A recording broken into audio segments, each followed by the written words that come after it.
Good morning बच्चों। इसके पहले के वीडियो में मैं आपको आपके चैप्टर फर्स्ट के तीनों पैराग्राफ का व्याख्या भेज चुकी हूँ।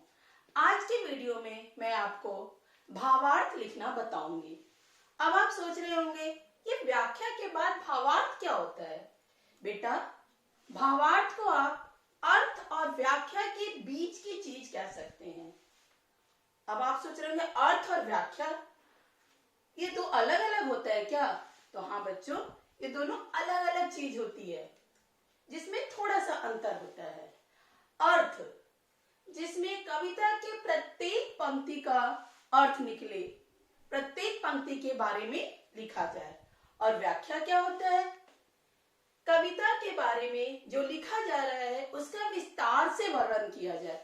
उसका वर्णन करते समय हम अपनी तरफ से भी कुछ शब्दों को, कुछ लाइनों को, उदाहरण को जोड़ करके लिख सकते हैं। अब हम आते हैं भावार्थ पर। बच्चों, आप लोग कई बार भावार्थ और सारांश को एक समझ लेते हैं। ये करीब करीब एक जैसा ही होता भी है, लेकिन बेटा इसमें थोड़ा सा अंतर होता है।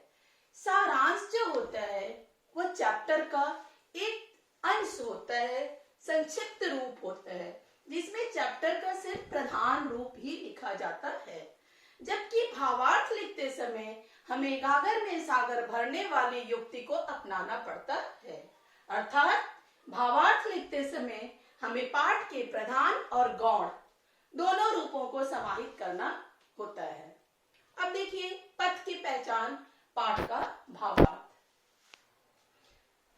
प्रस्तुत कविता में हरिवंश राय बच्चन जी मनुष्यों से कह रहे हैं, ऐ मनुष्यों, तुम अपने जीवन पथ पर आगे बढ़ने से पूर्व उस पथ के बारे में सोच विचार कर लो, क्योंकि तुम्हें तुम्हारे पथ के बारे में न तो किसी किताबों में लिखा हुआ मिलेगा और न ही कोई मनुष्य तुम्हें बताएगा।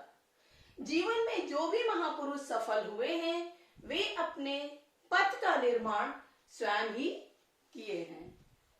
जीवन पथ पर जब तुम अपना पैर बढ़ा चुके हो तब उसके बारे में अब यह मत सोचो कि पता नहीं मुझे इस मार्ग पर सफलता मिलेगी या नहीं, वरन तुम उस पथ पर अपनी पूरी श्रद्धा और लगन से आगे बढ़ो, तुम्हें सफलता अवश्य मिलेगी। क्योंकि संसार में जो भी महापुरुष सफल हुए हैं उन्होंने इसी मूल मंत्र को अपनाया है। हाँ, यह भी हो सकता है कि उस पथ पर आगे बढ़ने में तुम्हें रास्ते में कहीं बहुत सुख सुविधा मिल सकती है, तो कहीं तुम विपत्ति के सागर में डूब सकते हो। तो तुम्हें क्या करना होगा? हर तरह की मुसीबतों का सामना करने के लिए सदैव तत्पर रहना होगा। तुम किसी भी मुसीबत से घबराकर अपना पैर पीछे नहीं हटाओगे। इस जीवन पथ पर आगे बढ़ने में रास्ते में अचानक तुम्हें कोई मिल भी सकता है और अचानक तुम्हारा कोई अजीज तुमसे बिछड़ भी सकता है।